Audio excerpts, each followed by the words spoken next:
আসসালামু আলাইকুম। কেমন আছেন আপনারা সবাই? আশা করি সবাই ভালো আছেন। মানুষের মুখে শুনি যে মেয়েদের কোনো বাড়ি হয় না, নিজস্ব কোনো বাড়ি নেই। আলহামদুলিল্লাহ। কে বলেছে মেয়েদের নিজস্ব বাড়ি নেই? আমার স্বামী এবং আমার মা-বাবা মিলে আমাকে এক টুকরো জমিন উপহার দিয়েছেন। আসলে এমন জীবনসঙ্গী পাওয়াও ভাগ্যের ব্যাপার। আমার স্বামীকে পেয়ে আমি আসলেই নিজেকে খুব ভাগ্যবতী মনে করি। আমি সবসময় এটাই বলি যে আল্লাহ আমাকে যেমন স্বামী দান করেছেন, আল্লাহ যেন প্রত্যেকটা মেয়ের কপালে এরকম স্বামী দান করেন। প্রত্যেকটা মেয়ের কপাল যেন আমার কপালের মতো ভাগ্যবতী হয়, কারণ আমি আমার স্বামীকে না পেলে বুঝতাম না যে আমি কতটা ভাগ্যবতী। সবার স্বামী সবার কাছে ভালো, কিন্তু আমার মনে হয় আমার স্বামী পৃথিবীর শ্রেষ্ঠ স্বামী। তার জন্য আমার এই কথাটা বলা। কোনো একদিন একটা মেয়ে আমাকে বলেছিল যে আমার স্বামীর নাকি কোনো নিজস্ব রেকর্ড সম্পত্তি নাই। আলহামদুলিল্লাহ, আজকে আমার এবং আমার স্বামী দুজনেই নিজস্ব রেকর্ড সম্পত্তি মালিক হয়েছি।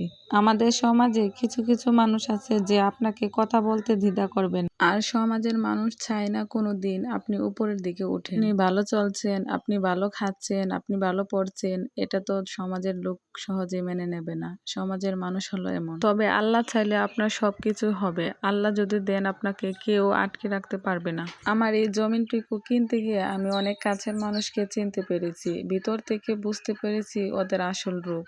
কিছু মানুষ চায় কেন আপনি ভালো চলছেন, কেন আপনি ভালো খাচ্ছেন, আপনি ওদের কাছে যাবেন, ওদের কাছে হাত পাতবেন, তাহলে আপনাকে ওরা ভালো ভাববে। আর যখনই দেখবেন ওদের দরকার হয় না আপনার, আপনি একাই চলতে পারতেছেন, আপনি একা খাচ্ছেন ভালো, পড়ছেন ভালো, তখনই আপনাকে ওরা হিংসা করতে শুরু করবে। এটাই মনে করে কিছু মানুষ যে কেন আমাদের থেকে ভালো চলছে, কেন কিভাবে সম্ভব, আমাদের কাছে আসে না কেন, আমাদের কাছে টাকা ধার চায় না কেন, ওইটা ওরা মনে করে। কিন্তু উপরে একজন আছেন আল্লাহ। আল্লাহ যদি চায় তাহলে সবকিছুই সম্ভব। আমি একমাত্র আল্লাহকে বিশ্বাস করি যে যত হিংসাই মানুষ করুক না কেন, আমার মহান আল্লাহ তাআলা আমার সাথে আছেন। আল্লাহ চাইলে সবকিছুই সম্ভব। কিছু কিছু মানুষ এমন ব্যবহার করে যে মানুষটা মরে গেল আপনার ওই কথাটা সারা জীবন মনে থাকবে। আমিও যদি কারোর সাথে কোনো খারাপ ব্যবহার করি বা করে থাকি, আমিও যদি মরে যাই, ওই মানুষটার কথাটা সারা জীবন মনে থাকবে। তাই তো আমরা কাউকে কোনো কিছু বলার আগে, মনে কষ্ট দিয়ে কথা বলার আগে আমরা চিন্তা করে কথা বলা দরকার। আর আমি যদি কাউকে কোনো রকম মনে আঘাত দিয়ে কথা বলি বা বড়লোকি আলাপ করি, আমার নিজের অবস্থানটাও আগে দেখতে হবে, তারপর আরেকজনকে বলতে হবে। কিছু মানুষ নিজের অবস্থান না দেখে আরেকজনকে ছোট করতে তাদের কোনো মনে বাজে না।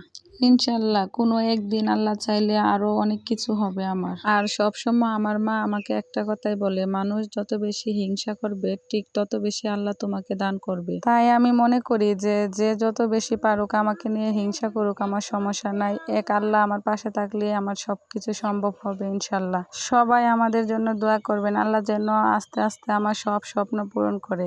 ইনশাল্লাহ কোনো একদিন এই জমিতে আমার স্বপ্নের একটা বাড়ি হবে, যদি আল্লাহ করতে দেয়। সবশেষে একটা কথাই বলতে চাই, আল্লাহর কাম সব ভালো। তাই তো এই জমিটুকু কিনতে গিয়ে মানুষের আসল রূপ দেখতে পারলাম। ভালো থাকবেন সবাই, সুস্থ থাকবেন। আল্লাহ হাফেজ।